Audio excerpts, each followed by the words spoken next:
नमस्कार, नमो बुद्धाय, जय भीम। मैं हूं दीपक बौद्ध और आप देख रहे हैं आपका अपना अम्बेडकरवादी ब्लॉगर। हम बात कर रहे हैं तथागत बुद्ध की 2669वीं जयंती पर, यानी उनका जो त्रिगुणी पावन पूर्णिमा जो कि देश भर में ही नहीं पूरे विश्व में मनाई जाती है। पूरे विश्व में उसका प्रतीक बुद्ध के 3 गुण, त्रिगुणी यानी 3 प्रकार का, उनका जन्म होना, इसी दिन उनको ज्ञान प्राप्त होना, साथ ही साथ इसी दिन उनको इस दुनिया से चला जाना, यानी महापरिनिर्वाण की प्राप्ति करना। तो बुद्ध की जो त्रिगुणी पावन पूर्णिमा है, इसको देश भर में सबसे बड़ा त्यौहार बौद्धों का इसे माना जाता है। बुद्ध के बारे में तमाम उनकी जो जीवन गाथा हैं, तमाम लोग उनको अपने अपने तरीके से प्रचार प्रसार करते हैं, लेकिन जो देश में अम्बेडकरवादी बुद्धिस्ट हैं वो अलग तरीके से इसको मानते हैं।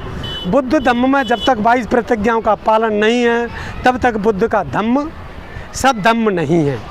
बुद्ध के धम्म में बाबा साहब डॉक्टर अम्बेडकर की जो 22 प्रतिज्ञा हैं वो सील के समान हैं, यानी जिस प्रकार से जो दवाई की एक सिरप आती है उसका जो ढक्कन लगा रहता है उस पर सील लगी रहती है, तब तक ही वो पक्की सील लगी हुई है, तब तक ही उसमें मिलावट नहीं है। इसी प्रकार बुद्ध का धम्म है। बुद्ध के धम्म में जब तक 22 प्रतिज्ञाओं का पालन नहीं है तब तक बुद्ध का धम्म भी अम्बेडकरवादी धम्म नहीं है।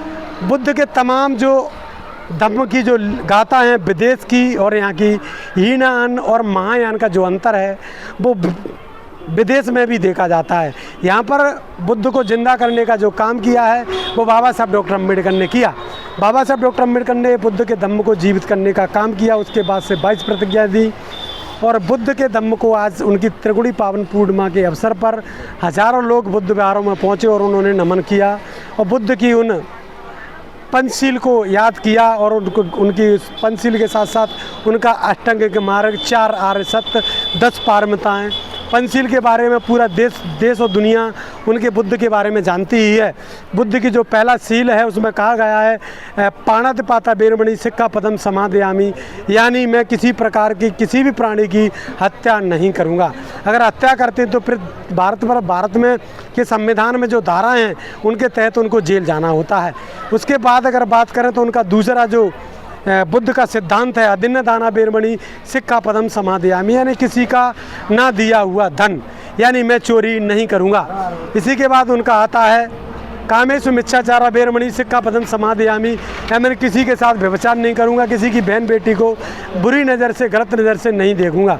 उसके बाद चौथा सील आता है मूसावादा वेरमणि सिक्खा पदम समादयामि, यानी मैं झूठ नहीं बोलूँगा, चुगली चाकरी नहीं करूँगा, किसी प्रकार का ऐसा कार्य नहीं करूँगा जिसके साथ मुझे जेल में जाना पड़े। अंत में उनका आता है स्वरा मेरी मज्ज पमादिठाना वेरमणि सिक्खा पदम समादयामि।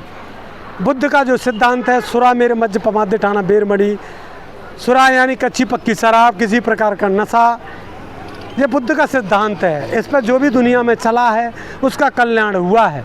बाबा साहब डॉक्टर अम्बेडकर ने 22 प्रतिज्ञा देकर इस पर एक बड़ी छाप छोड़ी थी जिसको तमाम लोग मानते हैं। बाबा साहब डॉक्टर अम्बेडकर ने बुद्ध के धम्म को अपनाया।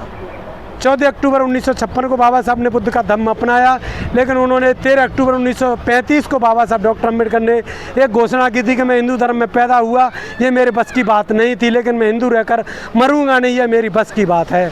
बाबा साहब डॉक्टर अम्बेडकर ने 14 अक्टूबर 1956 यानी दशहरा के दिन नागपुर की भूमि पर उन्होंने बुद्ध के सिद्धांत को अपनाया।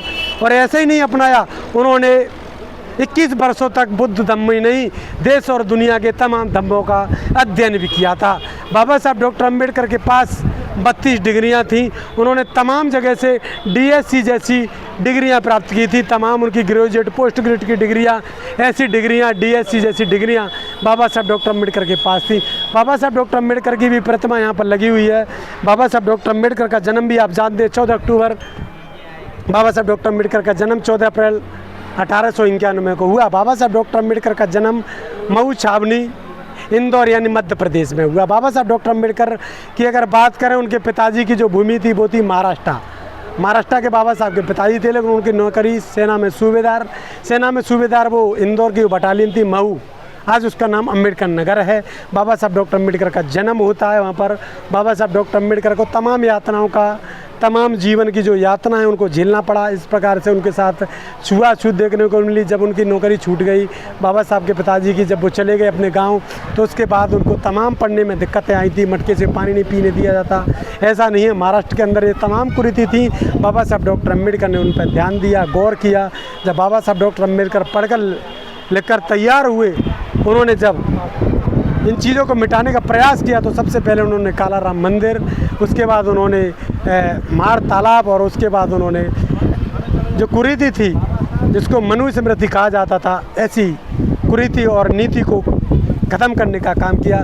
14 अक्टूबर 1956 को बाबा साहब डॉक्टर अम्बेडकर ने बुद्ध का धम्म दिया। उसके धम्म के माध्यम से आज तमाम बौद्ध को मानने वाले लोग यहाँ पर पहुँचते हैं, और हज़ारों नहीं करोड़ों लोग दुनिया में, देश भर में पहुँचते हैं। आज बुद्ध गया में भी एक बड़ा कार्यक्रम था जिसको देखने के लिए पूरे देश और दुनिया के लोग पहुँचे, जिन्होंने बुद्ध को दीक्षा भी ली, बुद्ध की धम्म दीक्षा। 14 अक्टूबर 1956 के बाद लगातार दीक्षाएँ देश भर में चल रही हैं। उसके बाद से बुद्ध के सिद्धांत को देश और दुनिया में माना जा रहा है। बुद्धम शरणम गच्छामि, धम्मम शरणम गच्छामि, संघम शरणम गच्छामि। बुद्ध के इस पथ पर लोग जाते हैं तो सबसे पहले उनके त्रिशण और पंचशील को अपनाते हैं, उसके बाद बाबा साहब डॉक्टर अम्बेडकर की 22 प्रतिज्ञाओं को। इस देश में अगर धम्म को जिंदा करने का काम किया तो परम पूज्य बोधिसत्व बाबा साहब डॉक्टर अम्बेडकर का एक बड़ा योगदान इस देश में माना जाता है। तमाम खबरों के लिए, तमाम ऐसी ही कहानी इंटरव्यूज के लिए हमारे साथ संपर्क में बने रहिए। हमारे चैनल पे बादल एक्सप्रेस पर भी आप जुड़ सकते हैं। आप देख रहे हैं इस खबर को अम्बेडकरवादी ब्लॉगर पर, तो बने रहिए हमारे साथ। नमो बुद्धाय, जय भीम।